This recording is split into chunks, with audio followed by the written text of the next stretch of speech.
think the Lions got a chance today? I think so. With Jaden Daniels is dead, so they got their back of him, but he can be a problem too. So right. I just don't think they were playing at their full potential during the Vikings either. Am I right on that? They weren't. They came out pretty flat, man. Yeah. Just, one of those things where it's like maybe next time the bye week, a bunch of bums. Right. Don't sit around fucking your cousins. I got 2 tough road games, so we'll find out what they're doing. Yeah. That music doesn't sound nearly as loud, does it? It's still pretty loud. It's not as loud, but it's still pretty loud. It is what it is.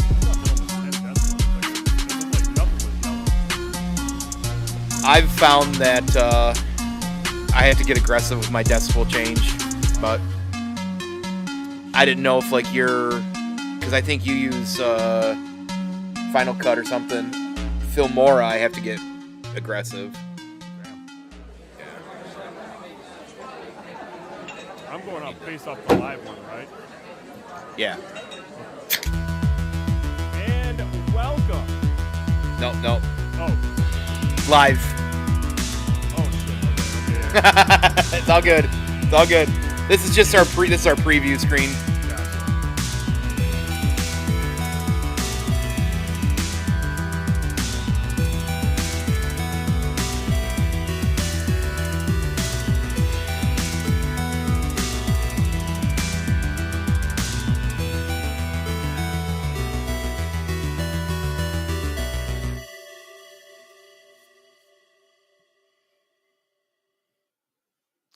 Welcome back to another edition of Banter and Babble. I'm the Dude79, and joining me always, my esteemed colleague, Mr. Fanboytone. Mr. Fanboytone, what's up, dude? Not a lot. I don't know if this is like deja vu or a dream. I can tell you either way it's coming at me is definitely through a hangover. So that hasn't changed, but not a whole lot. Not a whole lot other than that. We haven't been live in the bar in a while, dude. It's been true. A minute. It has. We can't quite see Josh's ass right over here. The picture's kind of covered up, but right. Yeah, man, this is the old barcade, the hangout spot. This is that is America's ass. When you see it, you'll know. Trust me. Trust me. So what's good with you, dude? Not a lot. It's been busy. Work's been crazy. This weekend so far, we had a pretty big travel yesterday for Britt's niece's birthday, and that took me off the table from doing really anything all day. And then we came back here. Her sister came back. We watched a movie last night, hung out, and I decided to, of course, tie one off. And here I am with this hangover. Yeah. But that's short term. Long term, just the usual. I started playing Ghosts of Yotei, and that's really spiraling me away from my things I need to be doing over here next to me, which is painting or whatever. So, but I'm really digging that a lot. So other than that, just the normal content I'm trying to get out as much as possible when I've got time. So a lot of that. Let me ask you this, dude. When you woke up this morning and you saw that white shit all over the yard, how'd you feel, buddy? And I'm talking about snow. Easy. Right. It was out at night. It was outside. It wasn't that good of a night last night, unfortunately, but I was pretty upset. I'll be honest. I hate snow. I don't mind the cold. I hate this time of year because we go through such a long version of it. It's always gray for 4 months. My seasonal depressions, the older I got or have been getting, it gets worse. So that's the trigger is seeing snow. I hate snow. I can handle the cold. Cold sucks, but I can dress for it, but I can't deal with the snow. I hate it.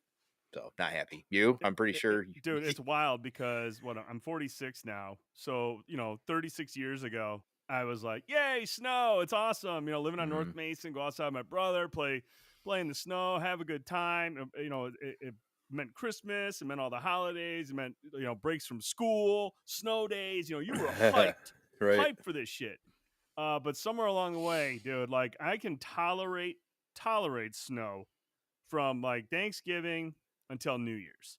I'm cool with it during that. If you want to create the ambiance during the holidays, I get it. And this and that, take the kids sledding. They have a good time doing that, but after January 1st, winter can fuck off. Legitimately go fuck itself. Get out of here. bring me like, because I like you, man, I get into that seasonal depression when you wake up every Mhm. morning, you look outside, the trees are dead. I mean, they're not dead, but no leaves, gray skies, snow on the ground. You're just like, God, this fucking sucks. Yeah, yeah, it's gonna be pretty awful kicking this off, and this kind of came at us like this week. We didn't know it was coming till like literally, I feel like mid this week, like Yeah, fully dude, for they kind of sure. dropped it on us.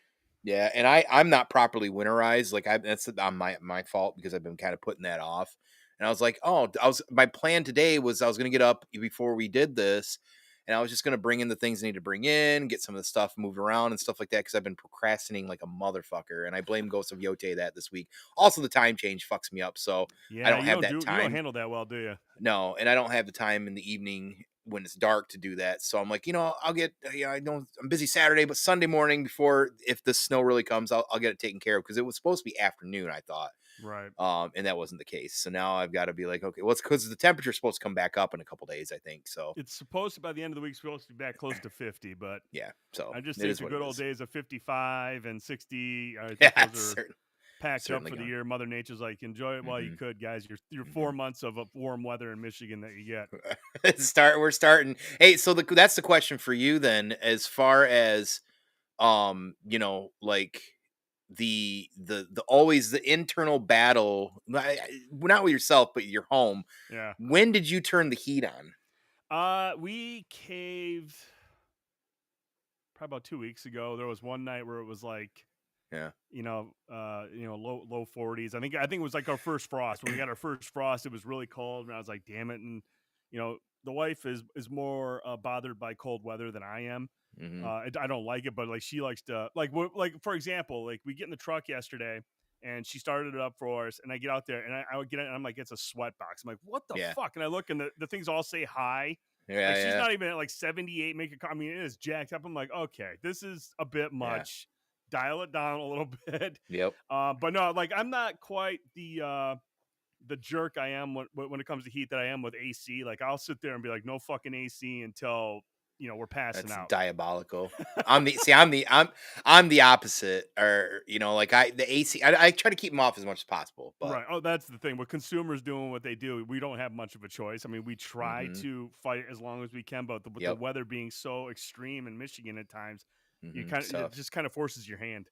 Yeah, yeah, literally. No, literally. Yeah, yeah. We turned ours on probably a week or two before you did. I don't think we've ran it the full October had, but it was probably because we're what first week of November down. So yeah, it was probably a week before I think you Hmm. because there was one night it was before a frost and it just got down to like the mid 30s. It was Yeah. cold and I'm like and I think this house because I got all these big old glass doors off the one Yeah. shitty sunroom.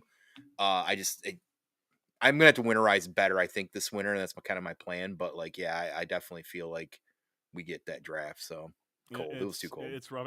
I'm still kind of a prick about it. Like I'll sit there, I have my thermostat through my phone. I go through the app. So like if nobody's home, man, I turn that thing. I say fuck that dog. She'll lay under a blanket on the bed, and I turn that heat all the way down to where I know it's like it won't take long to heat up by the time we get home. But I'm always managing that stuff during the day. I'm always turning that heat down or off completely. I'm like, I'm gonna make sure consumers only gets what we need. Right. I'm just not going to sit there and give consumers money throughout the day. So it's a juggling act here, man. You know that we've Yeah. lived here long enough where it's just it's a pain in the ass. It really is. It really is. And now they're saying they're cranking it up. I mean, I don't know. Like, I get on my app per phone pretty frequently to see like where I'm coming in for consumers. Oh yeah, I think I average, when there's no air or no heat on, I'm right around the 150 mark. That's fair. that's pretty nice actually. Yeah, I I think wouldn't that's know what pretty that's fair. like. Yeah, well, and we work from home too, so Yeah, that's pretty fair. But like, my old house I feel like was worse. That doesn't even make any sense. I don't know how, but like, yeah, I feel like that's all right. But then as soon as you turn the other shit on, man, you're already knocking on that 220 door. yeah, Takes nothing. yeah. It hits. It all adds up really quick. And like I Mhm. said, the consumers did announce that they're going to start jacking up their rates again. It's just like You guys are fucking terrorists, man. It's Yeah, so they fucking really are. bad. They no, they really are. They really are. It's unreal. They pull in all this profit yearly, and they still want to jack prices on us. Like, get the fuck out of here. It's nonstop, man. It's nonstop. It is. It But is. Tone, it's Yeah. obviously it's November, but we do have some big movies coming out this time of year. I mean, Yeah. November especially is shaping up to be one hell of a month. I mean, obviously we're Yeah. going to talk about Predator Badlands here in a minute. That dropped this weekend. Next weekend you've got The Running Man with Glenn Powell, which the reactions to that have been through the roof. That's The week awesome. after that, we got not only Suzu, the sequel to Suzu, That's but the crazy. Wicked sequel comes out. Mm. And so I mean, like, and then Zootopia, I think, is the week after that. So I mean, Zootopia too. So I mean, November is already full of bangers every week. Hmm. But the one that we want to talk about today is the one that we've been like really excited about, especially since we've seen this franchise start to kind of be revived by Dan Trachtenberg. We're going to talk about Hmm. Predator Badlands. We're going to do a little bit of a spoilery review. We're going to kind of dive into it. Talk about what our thoughts on the movie, the thoughts on the direction of the franchise, where this sort of ranks up or ranks up with all the other ones, things of that nature. Just kind of like really dive into it. Um, but I mean, like I said, this is a movie that you and I have been really excited for, especially since Trachtenberg has shown over the last two other films, Prey and Killer of Killers, that he has a pretty firm grasp on this franchise. He has an Hmm. understanding of where he wants to take it, Yeah. but still at the same time be respectful of the source material and build on a world that, to be frank, I mean, we haven't really explored much other than the fact that the Predator is a killing machine and he's going to wipe out a group of people or individuals and then be bested by the last person standing. Yeah. I mean, that's Yeah. really the basis of what the Predator films have been up until this point. But with Hmm. Prey, Killer of Killers, and now Badlands, Tone, I feel like this franchise is heading into kind of like uncharted territory, but Hmm. in a way that it's still very familiar and still very entertaining. Hmm. And at the same time, Trachtenberg has made three films now that are action packed and exciting and thrilling, but they don't sacrifice story or Hmm. character arcs. In fact, they improve upon them, not only for humans, not only for synths, but the Predator itself, Yeah. which I feel Yeah. like that's the natural direction this franchise needs to be headed after the Predator and the films, leading up to that one. But Tone, let's dig into it, man. I want to get like your initial thoughts once we left the theater, overall thoughts on Predator Badlands. Well, I'm going to start with this actually. Like, first of all, the reason I'm going to say this first is because I want to say that I'm kind of critical or a little bit. There's some things about this movie that I just think could have been better or didn't overly like. Maybe just to tighten some things up. Mm-hmm. So when I get into those parts, I want everybody to understand the first most important thing about this with me is that I really enjoyed this movie. I was very entertained by it. Mm-hmm. Even some of the areas where I was like, is that a little cringe? But there was still some chuckles and things of that nature too. But I overall really had a good time with this movie. It was very fun. It felt kind of fresh for this, clearly. I mean, you're kind of like following, one of the predators. And I don't know whether or not still yet that doing something that kind of shows that it's coming to age necessarily was the best way to tell a story from that perspective. Because I can see where that might be like, is that kind of almost like unveil something that should have been held closer to the chest in a way. But Mm-hmm. I think the way that the story was being told, I understand why they did it, why it was important for this character. Um, but that's the thing is I had a great time walking out of that movie theater. Like I was like, man, I had a lot of fun. There was some really great moments in it.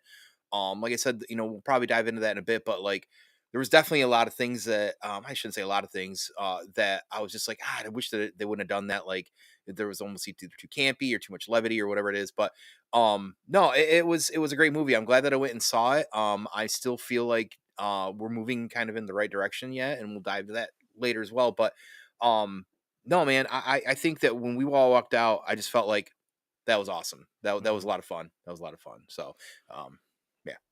Yeah, I'm with you, man. Like I said, when we came out of the theater, I think it's interesting because when we were talking about it when we left the theater, I mean, all three of us, actually all four of us, you, Loop, myself, and Britt, we were all kind of like the same mindset. We were just kind of like, this movie was really, really good.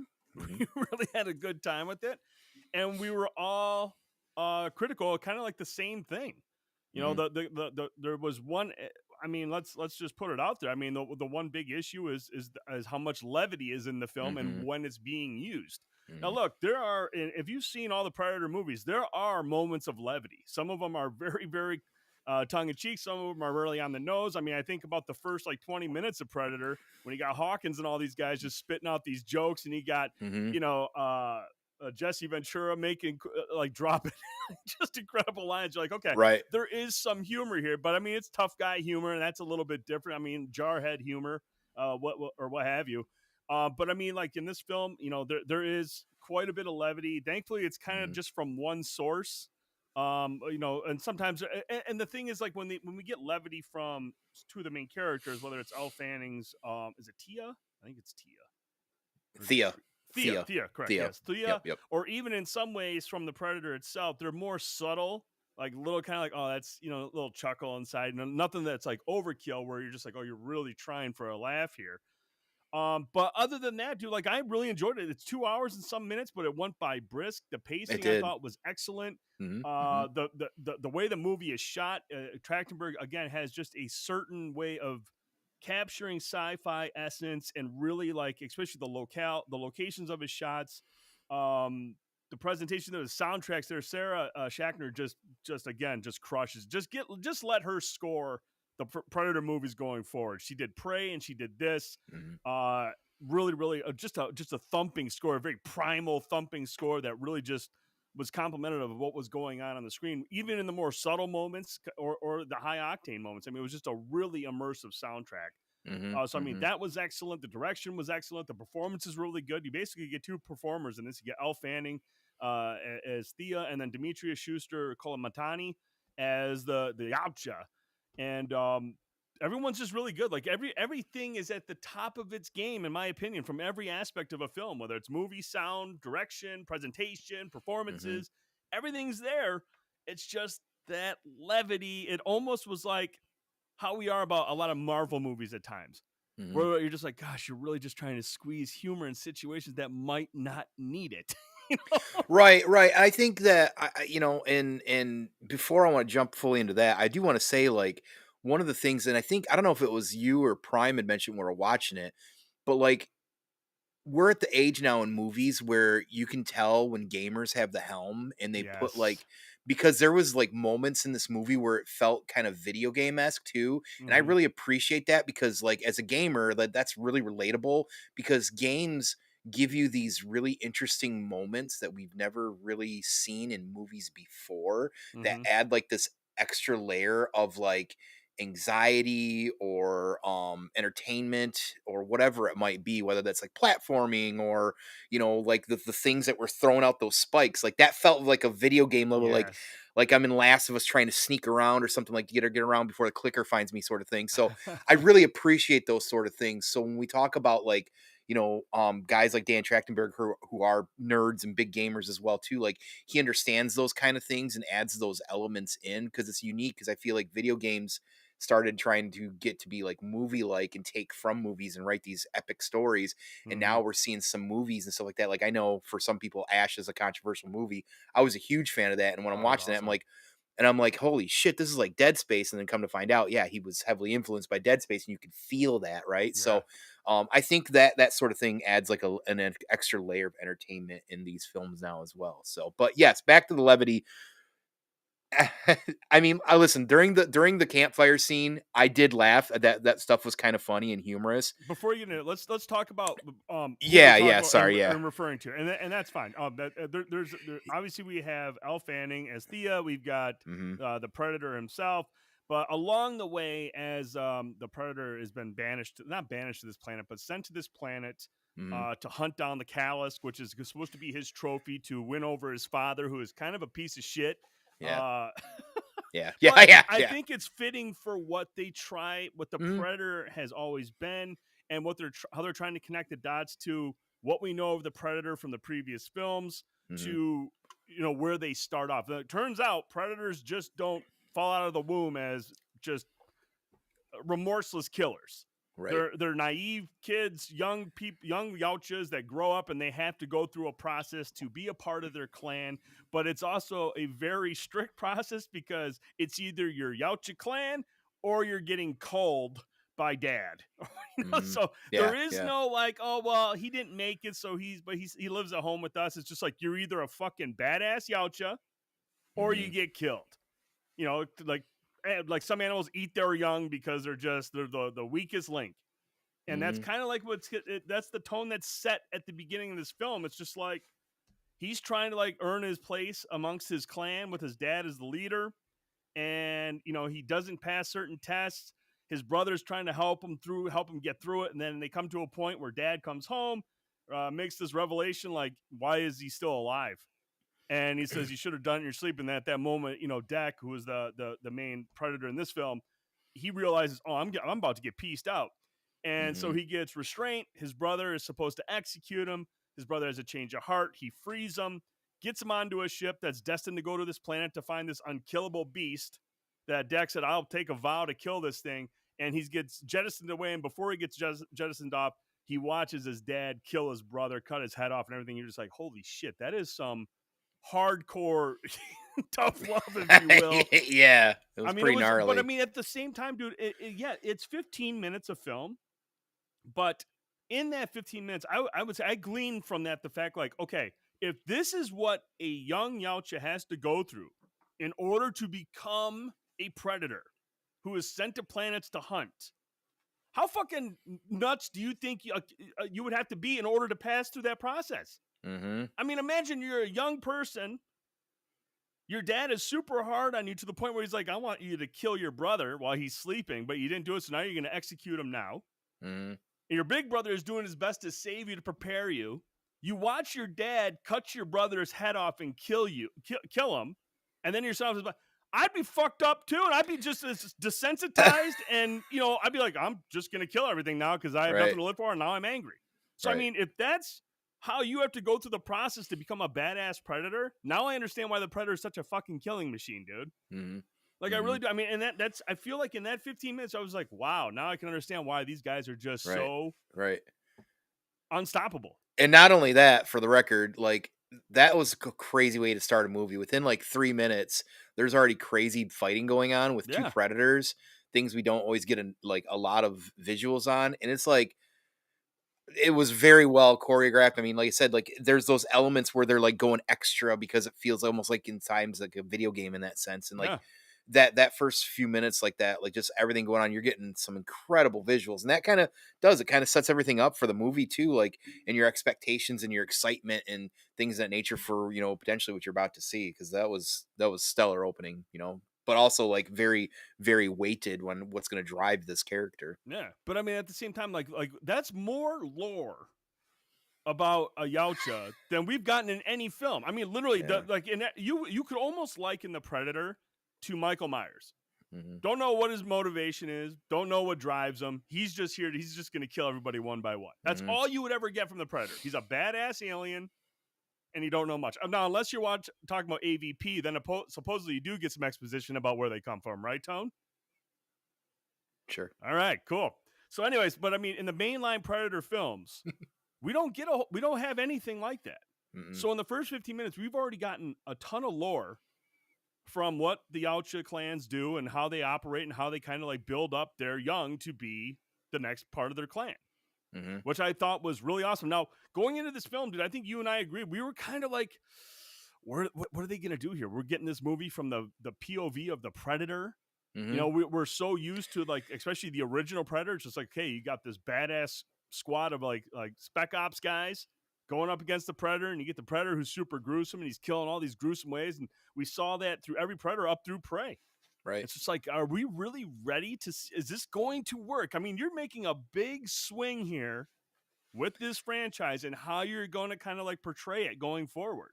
Yeah, and I was very, very excited about this movie, but like I was also like, there's this like hint of me that's like, I mean, instantly when I saw like the first trailer and you see Elle Fanning's character, kind of make a little bit of a joke in the first trailer, like, Mhm. well, good luck on your hunt, or all the stuff like there. I'm like, ooh, I'm like that. I already recognize. I'm like, okay, there's some levity there. Okay, maybe it's a quirky synth bot. I can get down on that. And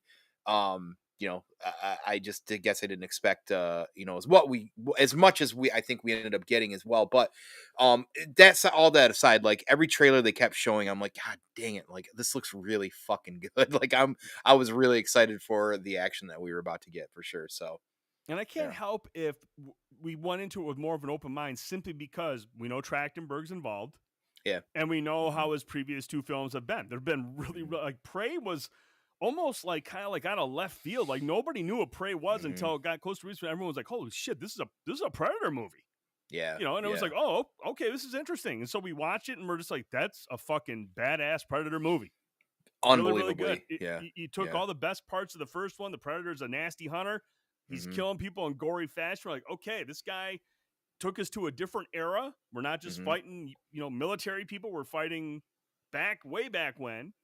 And it was gruesome. It was violent. And it was just like, man, this is kind of a fucking sweet way to play this Yeah, out. yeah. Pray for me is like probably my I'll work with Badlands, but prior to Badlands coming out, is like my second favorite of the franchise. I still love the first, Mm-hmm. just because I think nostalgia is a big piece of that. But as far as like a movie written and a story and a plot, I definitely think Prey kind of takes the cake on that a little bit. Because 80s movies are just very simplistic in their storytelling, I feel like. But Mm-hmm. and that's also sometimes I think what makes them work so well. But Prey, like for all intents and purposes, like you strip the fact that it's a Predator movie, it's a really good movie. I Yeah. mean, no matter what villain you put in that kind of role, it's a very, very well done movie. Mm-hmm. Awesome, awesome movie. So, obviously, we get a lot of lore up front, and then Tone, as they're making, as Al Fanning and I'm sorry, Thea and the Predator are making their way across Jenna, coming across all these different types of aliens that are, or like not even aliens, just creatures that like you've never Hmm. seen before because we're up on a different galaxy somewhere. They come across this small, like he looks like a monkey at first, but he's got some abilities, and he can create this like shell around his like little fragile body, and he can absorb like anything really. And he kind of like joins along with them, and it's from there where like every time he comes on screen, it's like they were like, "Oh, this is an opportunity for a laugh," and you're just like, "Damn it, I don't want this guy to be the jester," you know. Well, you know what I call it. I think This is. I wanted to get your thoughts on this. yeah, yeah, yeah, yeah. This is as soon as it started getting going, and like I kind of channel Drassen a little bit on this, but this is kind of like the Grogu. Yep. Because here's the thing, and I don't know where when we'll dive into it, but I'm at least going to say this now, and I'm sure this may come up. But when they announced this is going to be a PG-13, I was like, ooh, wait, that Mhm. was instantly like a setback for me in a way because always the first one to say like if you're doing PG-13, you're pulling punches somewhere, right? Right. And then that also stops to make you think like they're trying to net and capture a bigger audience, a general audience, Absolutely. which also, in my opinion, can be uh, detrimental in a bad way to a story as well. Because then, like, what again are we sacrificing to get Susie Homemaker or whoever all the kids, Bobby, Linda, and Johnny to go as well too. So it's like it's like oh man, like I'm concerned about that, and we were told this was because a lot of the deaths in this are more like aliens or robotic or whatever and not people, so they're not doing real blood. Mhm. I will tell you right now, I think we were hoodwinked lightly on that because Mhm. I think we see that now because of the characters we get in and the levity. Yeah. Because like when you add a character in like that, you know exactly what you're doing and who you're trying to pull in. You want now all of a sudden like, oh boy, that's a great toy I can sell for Christmas for Yep. little Johnny. He saw the movie. He loves little fucking Bubbles or whatever his name was. You know what I mean? Or and like and Britt, of course, somebody who has a bleeding heart for anything that breathes in life. So I'm dealing with her like It's absolute cute. exactly. I'm like motherfucker, they know what they're doing. So and I get that, but like we we also always go back to Phantom Menace and throwing the Jar Jar Binks in there. Like I don't know, it's clearly not Jar Jar Binks, I No, don't I think. wouldn't say it's anywhere close to Jar Right. Jar. It's definitely more of the Grogu, but there are definitely like hints of that to me, and it's just like man, like You might as well put a jester hat on this character. Yeah. And I think this is what that character and the stuff. And I know I talked about the campfire earlier, and there was it would listen. It would again. I want to point out I was very entertained and enjoyed this movie a Yeah. lot. Those times at the camp, it almost there's a piece of it that can kind of give character, I think, to Deck, but I also think that it makes it so. I know they were trying to ground him. I don't think Mm-hmm. that was the right way to do it because then it becomes like a bit, like then it's like a joke, and I have a hard time taking characters seriously when like these characters are supposed to be presented as these kind of like just badass characters. Mm-hmm. Jokes and levity are good because again, I feel like it well rounds a character, but when you have too much Yeah. or it's like really on the nose, it almost kind of takes away that mystique, and that's kind of what it did for me. Mm-hmm. In that moment.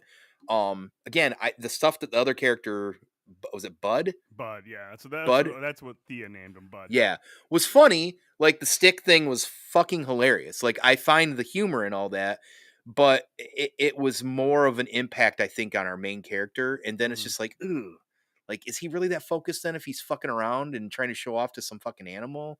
I Mm-hmm. think where he was like not sharing with it and thought it was like this dumb little creature. I think that was like more in tune with that character, but it was that campfire where I was like, "Oh no." Like this like where is this going to go? And it definitely continued at times too.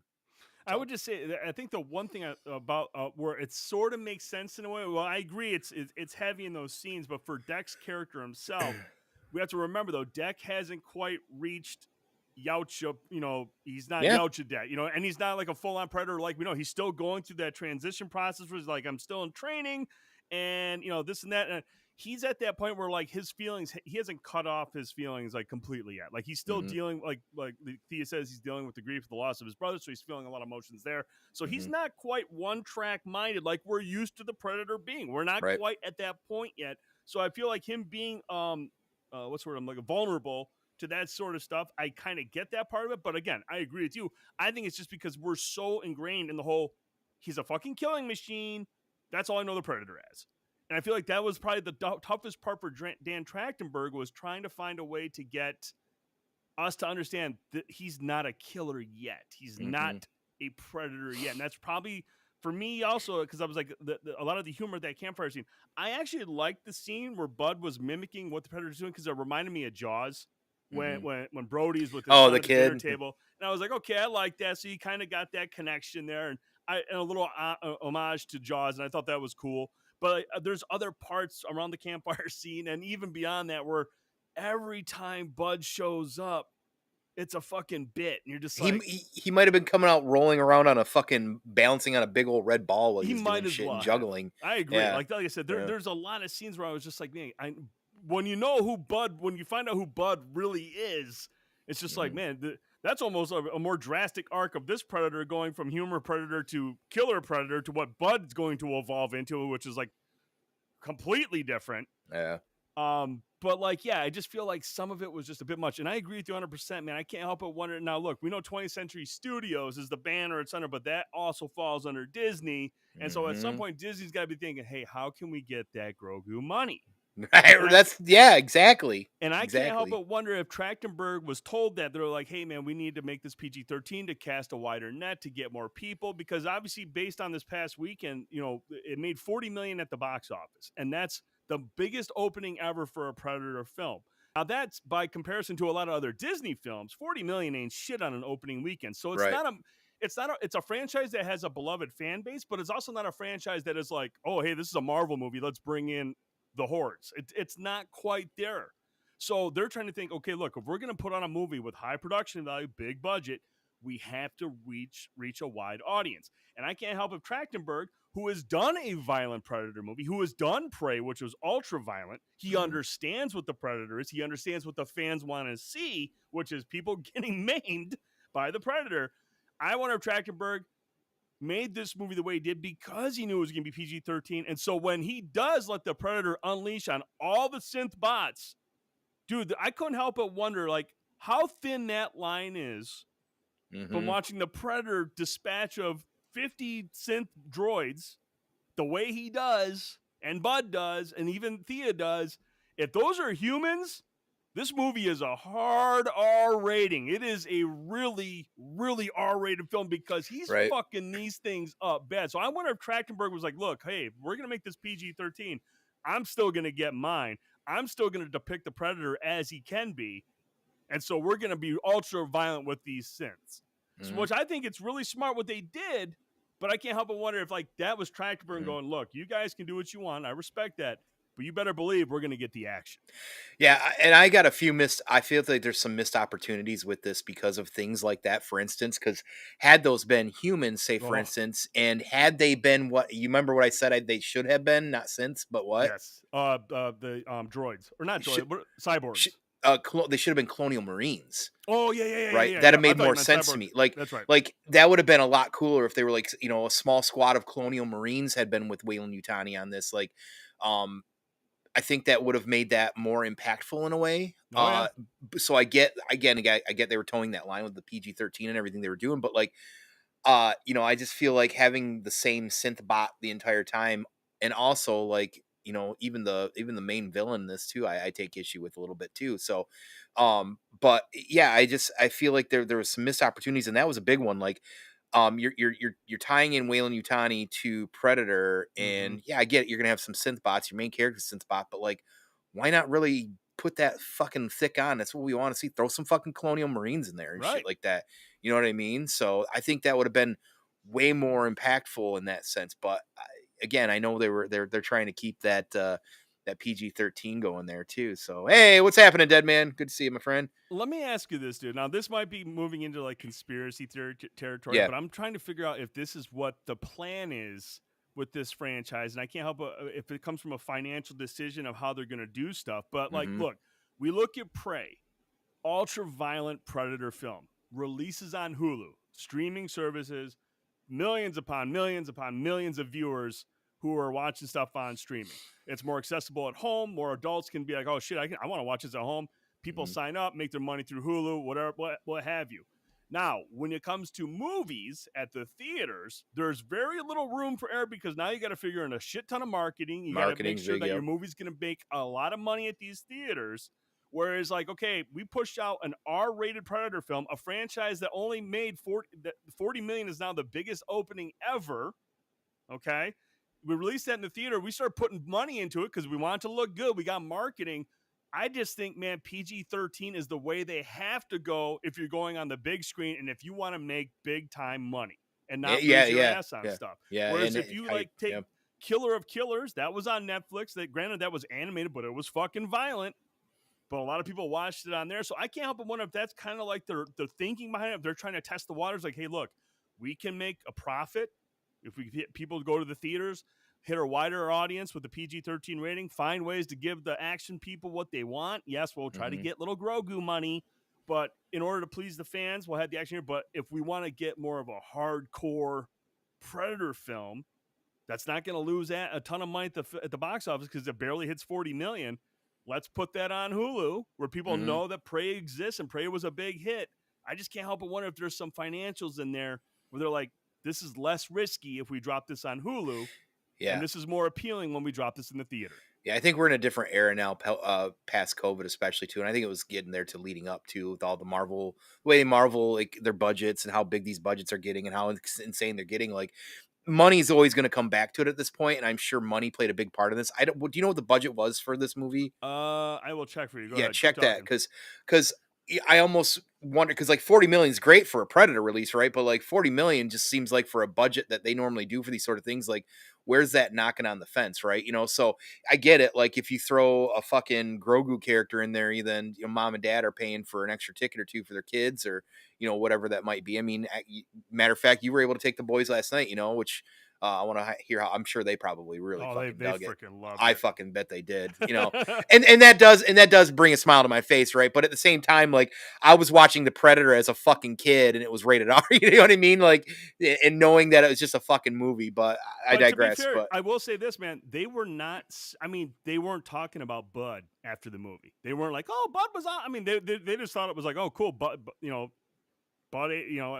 yeah, got revenge at the end of the film in an awesome way. But I mean, yeah, they weren't like, "Oh man, Bud." I mean, they were Predator. They're hard. yeah, Now yeah. hear this, man. This is interesting. The production budget for Predator Badlands is $105 million. Okay. It needs to break even. The film would likely need to gross over 210 million worldwide.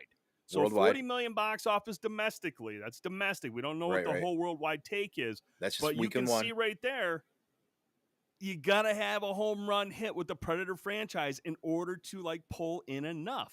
PG-13, I mean, 210 million. Now you've got big time movies coming up through November and December. That seems like that might be a tall. It just depends on how it did worldwide. We'll have to see what it did internationally. But I mean, that's a pretty tall order on just a $40 million opening weekend. Who knows? Yeah, because we got horror movies now that are wrecking that. You know what I mean? Like, to be fair, and Predator is a long time established franchise. Right. So like, here's the and we'll get to reviews here in a bit, but like, here's another question. Like, now it makes me wonder if we only make, because I was surprised it made only 40 million, but then again, when we were at the theater Thursday night, we were all kind of like, where the fuck's everybody at? You know? It was empty. So, Yeah, it wasn't very busy.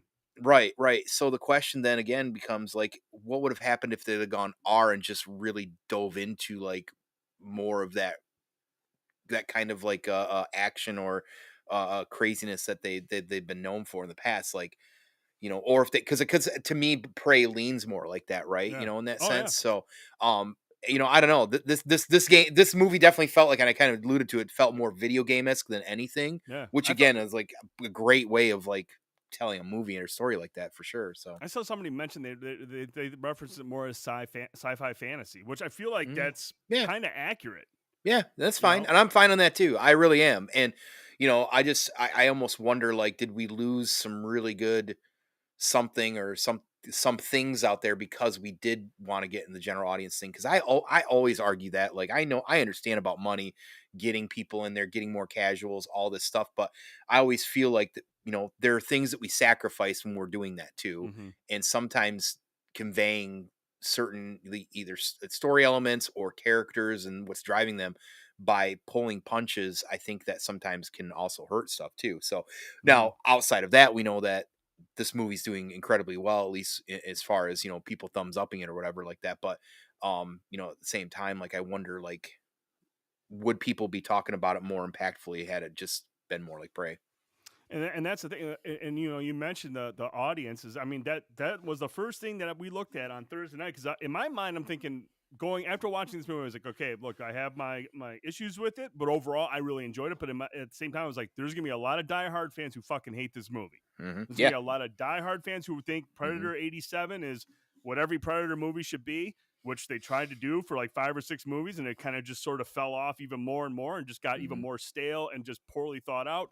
So I feel like the franchise was already in a shit direction. But like, you look at the audience score on Rotten Tomatoes, 95%, which is absurd at 2,500 reviews. I mean, that is really, really, really good score. I mean, really good. So that tells me 2,500. I mean, again, a small sample size, but it's still incredibly high score for an audience score for a movie that I thought was going to be a little bit divisive. Yeah, look at that. So you got the cinema score was an A-, which is really, really, really good for a Predator film. So the audiences loved it. By all accounts, the audiences loved it. I mean, again, small sample size. I haven't gone to Reddit yet to see what that is. I'm sure there's going to be some people that are pissed about this and that for reasons, some just, some unjust. But like, by all accounts here, what we're hearing from the audience and what I was reading on social media, people love this fucking film.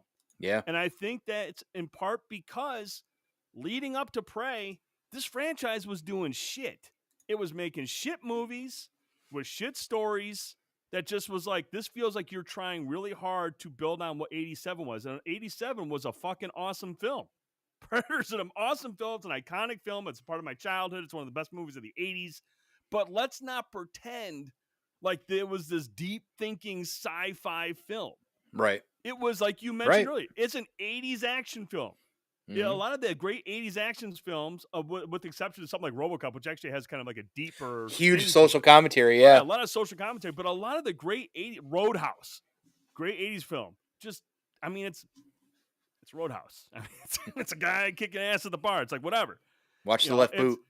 when you're sitting there trying to like just redo something that's already kind of shallow in a time where we've moved on from the 80s idea of film to the 90s, 2000s stuff, where people are like especially with what streaming has done in terms of like stories. There's a lot of great stories on streaming that make just motion pictures look stupid. People want more substance. And I think Trachtenberg understands that. And he realizes, hey, man, maybe to get to where this franchise needs to be, we need to add some substance first. Yeah, it might take away from what makes the franchise what it's so well known for. But this is a necessary thing we have to do to maybe get back on track. Now, we've seen like Trachtenberg. I don't think this is indicative of where he wants to take the Predator. I don't think we're going to see another the next Predator movie being, oh, let's see what Deck and the crew is up to. I honestly hope he does this as an anthology where like Prey, different era, no connection. You know, Killer of Killers. There are some connect the dots. Obviously, the ending of Killer of Killers connects things, but a different era, different people, different predators, different clan. All these clans are different. And then this one, again, different era, different planet, different place. Connect the dots. Weyland-Yutani's there. Some references here and there. But ultimately, these are different stories. If the next Predator is a different movie, I'm cool with that, because if Trachtenberg wants to do something different, or if he wants to go back and retread old ground, like, hey, let's bring the Predator back to feudal Japan. Fuck yeah, let's go. We need that for sure. But if he's gonna do it by adding deep stories and relatable characters, and if one time the Predator's a relatable character, I'm cool with this, man. It's a lot better than, hey, let's go up against the fucking military. Right. I do. I would be fine on that too. I think that it's actually going the opposite way. I think that we're because I've been reading some interesting theories online about this too, and I feel like there's things that even Dan Trachtenberg has said that kind of alluded to, like, we know they want to do a new AVP crossover. Clearly, we're already seeing it here, right? And this is not just an Easter egg. This is on your fucking nose, right? If we're looking at different, we clearly know there's either some form of time manipulation because people are cryo freeze. We see these characters in the Killer Killers. We know that Fede Alvarez, like the characters he's sending out in Romulus, are going somewhere to another planet that we don't know where, right? We know that what is it? We know Arnold's having discussions.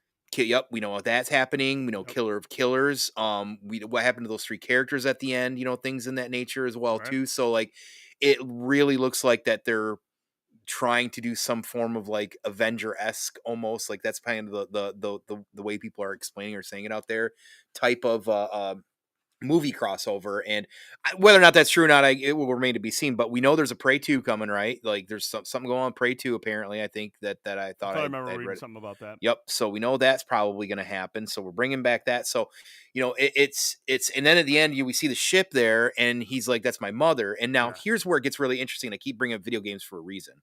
So Predator Hunting Grounds introduced some actual lore to this, and a lot of this. Now, keep in mind, now this is when we get into these franchises. Now, there's a lot of comics out there that have a lot of background story, and it seems like that. My guess is either they're taken directly from some of this stuff, the video game included, or Dan is just picking and choosing like a lot of people would in that sense. I feel like, you know, just things that they do or don't like, because Predator Hunting Grounds did introduce female Yautjas. Did I say that right? I always say that wrong. Yautja. So, and that's a pretty big deal, because in the comic books specifically, the female Yautjas were actually the better hunters. They were more important. They were like, you know, stronger or whatever you want to say. And they introduced some really neat things in the Predator Hunting Grounds. You can go check some of that stuff out as well. So that's why him saying that's his mother was kind of a big deal, because for most of this franchise, you didn't even think or talk about the female Yautjas, right? Like you said, they don't just follow the sky, right, when they're born. You know, so there's some interesting things where this could lead as well too. Like, clearly mom's not with dad in that part of the clan. Is she there to back Deck up? We don't know any of that, where that's going to go to. So it'll be interesting to see where all that's going to kind of lead and cross over as well too. So we got a Predator 2 fan in the chat. I see that. Yeah, I do. I don't hate the movie. Some people hate the movie. I don't hate the movie. I actually enjoy the movie. So yeah, the glove. Yeah. Danny Glover, Bill Paxton. I mean, it's great. I mean, it's awesome class or awesome cast. I didn't have any issues with Predator 2. I mean, I thought it was it is what it is. I thought Predator 2 was more kind of like a social commentary in a way that maybe not the whole film, but the character Harrigan himself, um, like we saw the first Predator, took Dutch, like the alpha of a special forces unit is the one that's able to defeat the Predator. And then we get to Predator 2 and it just takes an LA cop. And at the time, LA was very, very much a war zone. There was a lot of gang violence, and I feel Mm-hmm. like that was kind of like tongue in cheek, like, oh, an LA cop can take down a Predator. Mm-hmm. Because I mean, honestly, at the end of the day, that's always been the thing that, and we talked about this when we talked about Killers, is like the Predator is supposed to be this alpha hunter, this unstoppable force, but he always loses. He always loses at the end of these movies. Always loses, and it's just like, okay, it's either because of his hubris, he thinks he's unstoppable, and he just keeps pushing it, and then he kind of gets a little lackadaisical at the end, and doesn't realize he's up against somebody who's just as formidable in ways. But again, that to me is a weakness of the Predator itself. It's like, okay, he's alpha in terms of his strength Mm-hmm. and the tools he uses, but ultimately he's an idiot because he does himself in some odd way due to a poor decision. Whereas in this film, finally, we get a Predator who wins, Mm-hmm. and he overcomes a lot of like Mm-hmm. dangerous creatures and creatures that you would consider alpha. And I feel like, okay, this guy overcame stuff that is way more badass than like Dutch or Harrigan or some of these other things. He's overcome these creatures, and it's like, finally, a Predator who wins. Now, granted, how he wins, that'll be a point of contention. There's gonna be a lot of people who are gonna be like, "Oh, he had help," and he did. Yeah. I think creating a clan of two other things that aren't Yautja is a little. It's going to be another one of those kind of things where it's going to be a little head scratchy. I think for some people too. So, um, AVP had the best box office. It got topped this weekend domestically. Now, worldwide, we'll see where it's at. But AVP actually got passed by this film by a couple million as of this morning. So AVP did get surpassed by Badlands, but up until then, AVP was the top grossing Predator film mhm, mhm. in terms of um, opening weekend. In terms of opening weekend. opening weekend. Yep. But yeah, so other than that, like I said, there's some interesting things, comics, things pointing to Predator hunting grounds. I know we both said, God, it makes us want to download and play this. I had somebody else say that to me as well. That was really funny. And if you recall back in the tapes, I think is really interesting to remember too. I had forgotten about this. One of the tapes that Dutch talks about in the game is that he goes back to the jungle. And he's obsessed with that, and he Yes. thinks he's being chased by a female Yoja. Oh man, that's So like I said, that's some again, cool kind of stuff. coming full circle to the end of this. Oh yeah, nobody here will debate that with you, Koja. Alien 3 is definitely an Oh, dude, underrated Alien 3 film. gets so much hate and it's Yeah, ridiculous. yeah, Like absolutely. is it perfect? Is it what Fincher probably had in mind? Absolutely not. No, The studios got it's the involved in studio. that, It's the but at the studio's end of the fault on day, that. like I thought it was a fucking dope Alien film. I thought it was Outside way of better the than Resurrection. awful CGI that we had to deal with Yes, Alien the running 3. like a dog or whatever around the I mean, that's corridors and that's stuff. fine because like there was variants of aliens, so the dog alien's fine. It's just the CGI was awful. Yeah, Like I mean, if you look back some of the Kenner toys, I mean, they had a bull alien, a scorpion alien. They had all kinds of crazy shit, even in the comics. yeah. So, but it was just done piss poor. But no. So at the end of the day, as much as like I said again, like I've got some pretty big critiques. I want to say that that one of my biggest complaints outside of some of the levity of this movie is the goddamn Marvel thing where they do their villains, their mirrored versions of like one of the main characters. Literally a mirrored version. It really it drives me nuts. Like I didn't know I was gonna get Ironmonger in this movie. You should have listened to me, Tony. But I think that was probably even more so the levity that might have been one of the more annoyances for me because well, don't get me wrong, I think Elle did a great job. She acted the shit out of whatever she was doing, and I think it kind of made her. I felt like she had to be more ridiculous as Thea to kind of make up for the fact that she was doing two parts as like a villain and had to be a Hmm. badass. So the obnoxiousness and then the obnoxiousness of being the evil villain of her, like I think it would have been again more impactful if we'd have had like again some other type of like mad scientist or Right. mad scientist robot working with a robot um you know out there doing their thing instead of like being like, it didn't feel like it was necessary because it Sure. wasn't that impactful for that character. You know, she's chasing her butt the entire time, and I would have been too. Don't get me wrong, Wow. but you know, I think again too, like even though I'm not like Alien Earth didn't sell me a whole lot. Hmm. I think about like some of the things from that kind of like link directly to this too. Oh, this is a science group that's going out to a specific planet Yeah. trying to get samples and to get all these aliens, and you look at Alien Earth. So that's why I say when you come back and like you're saying like it looks like everything's kind of lining up for like this big thing like with the entire two franchises, it kind of like lines up in that sense. But again, I don't like those type of villains like that. Yeah. I think it's kind of cheap way to do a villain. Like if we'd have gotten somebody like Lang or somebody in there to be I mean, that's kind of on the nose for him, but like, you know, to be like some form of like crazy like militant or scientist guy or a mix of the two, because she's supposed to be the science whatever, Hmm. right? And I know, and she's basically like, you know, the full on general of this whole thing. I thought that was a little on the nose. The only thing I can think of is the reason they went with that arc is just to show how God, what's the word? What's the word I'm looking for? Just to show how influential Wayland-Yutani Group is over certain sin. Because like here's the thing, man, and this is the other thing I wanted to ask you really quick Hmm. is we have a pretty good understanding up until this film um what a synth is. Hmm. Based on the Alien films, with Ash and Kurth from even Alien Earth, we have an understanding of how they're supposed to act, how they're supposed to present Hmm. themselves when they just talk to people, how they interact with people. We have a pretty good understanding. With Alien Earth, we got cyborgs, which are humans that are have like certain enhancements applied to them. You've got the synths, which is more like what we consider from Ash and whatnot, and Yeah. then we have the hybrids, which are the synth bodies that have a person's conscience Hmm. installed into it, and which with that comes feelings and all this stuff. So they're robotic, but they have human like sensitivities and feelings and whatnot. When we come across Thea, she says she's a synth, but Hmm. she says mother gave me and Tessa feelings. So I was in my mind, I was like, well, Yeah, me are they too. are they hybrid or is Yeah. she a synth? But Yeah. that's Wayland-Yutani, and we know that in Alien Earth, it's Prodigy that's coming up with that process. But we also know Wayland-Yutani is on their way to Prodigy's fortress. Who knows what kind of information they can glean Right. from his work? I know I'm digging deep in here, but I'm trying to see if there's an actual connection there, or is Trachtenberg taking some liberties as to what a synth is capable of? Right.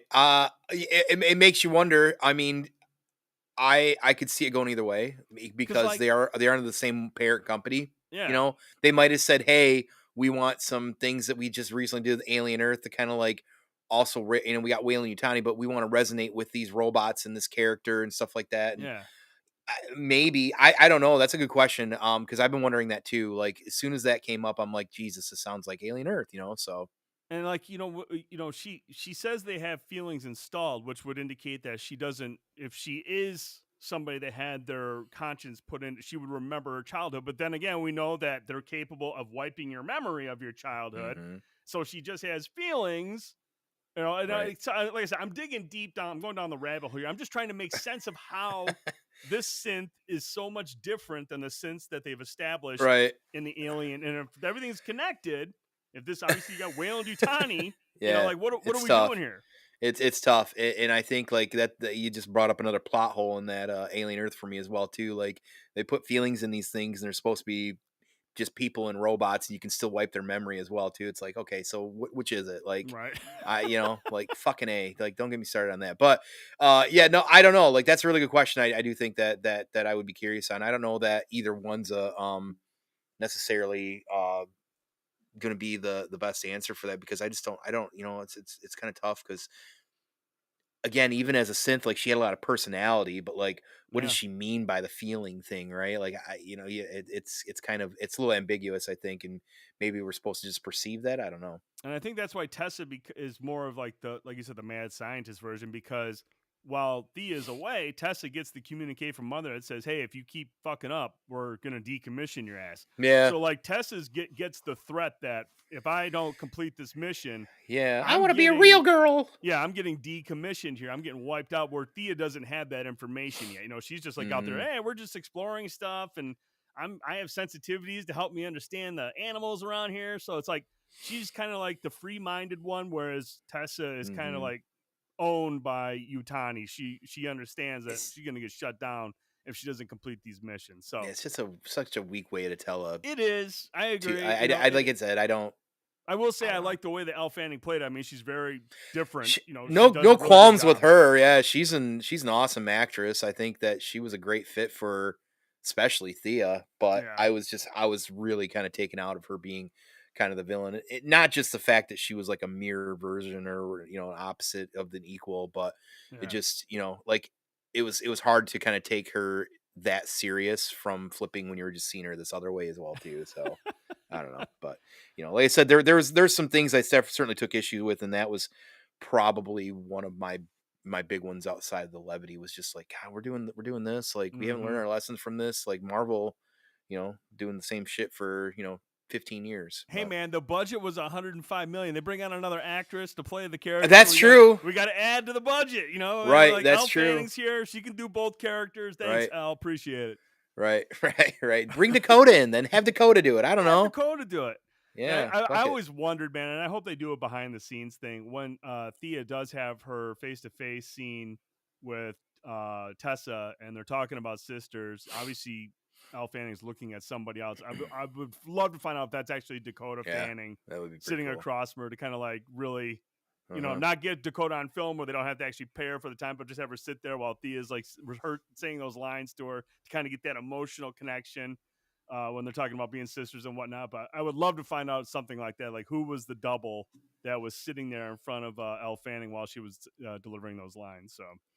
Yeah, yeah, But overall, man, like I said, I really like this film. I feel like going forward, dude, uh, I just feel like Trachtenberg has a really good idea of where he wants to take yeah. this franchise. Is it ideal compared to Predator 87? No, it's not. But at the same time, where was that really going after Right. like 5 films? It was the same Hmm. movie every time. So I feel like in order, if you want to like build out a little bit and explore the lore and build universes, and maybe if that's what they're going to, I don't know if they'll go like full on MCU where everything is a moving story arc. But I do think it'd be cool if they explore different stories where maybe they cross paths I or think there's they're certain definitely, references. yeah, But if that. they're all funneling towards like a finish line, then I'm gonna be kind of like, I love the idea of an anthology. I love how they just kind of explore things and have them just Hmm. kind of cross paths. Yeah, I think you're going to be I do. I feel like there's something going on. I feel like, being that Whale and Utani wasn't just an Easter egg in this. This was like a full on like crossover. I think this is probably just going to be the beginning of more. And then the fact that they showed his mother at the end, or says that's his mother, even though, by the way, that ship looked exactly like the It ship at did. the end of Killer Killers, like It did. literally. That's what And that's what we all thought that's who it was. Like, oh, it's the killer from Yeah. Killer Yeah, Killers. yeah, yeah. And Yautja Prime, I think that like right over there is where that battle arena took place. Yeah. So again, I don't know. We'll see. I don't know if it'll be anthology like. I think we're gonna see a little bit less than that. I would be fine if it was, and maybe they work on that stuff later. But they've talked about this AVP thing with like Fede Alvarez and like Mm-hmm. Dan Trachtenberg kind of converging some things. So we'll see, right? So but again, overall, like with my big critiques, like like I said, really enjoyed the film. I definitely feel like it is still taking the franchise in the right direction. Even with my critiques and things, I do think they need to tighten up the levity a lot. Yeah. I don't want this to be Taika Waititi bullshit. Like, I don't want to get to the next one and it's Love and Thunder. Like right now, we're Yeah. kind of like God no. Ragnarok. Not even so much Ragnarok is pretty jokey, but like it just, because it was such a serious undertone, and that's what we're used to these films Yep. being. Like there was at times where it felt like, Jesus, did Taika Waititi get on this somehow too? So, um, but I do still think, yeah, we're moving in the right direction. There's a lot of potential here, and even if they are working to a full, like, listen, the other AVP movies are awful. I fucking hate them, and everybody knows that. I don't Mm-hmm. like the first one. I don't like Requiem. I've had some really good conversations recently. Even though I do enjoy a lot of the Alien franchise movies, even the awful ones like Covenant, Mm-hmm. and even Prometheus, it's been kind of like reawoken to my eyes, like how bad they really did break lore in Mm-hmm. these movies.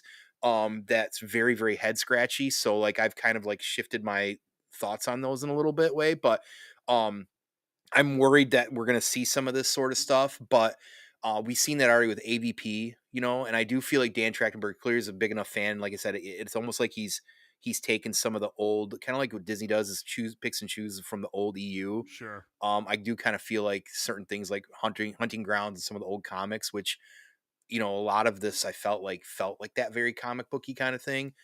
I think it could be good for the franchise, but I think you just got to kind of really be careful on that PG-13, those jokes, and towing those line, because like I might be sold into it right now, and some people who are on the fence of it still might be go see more.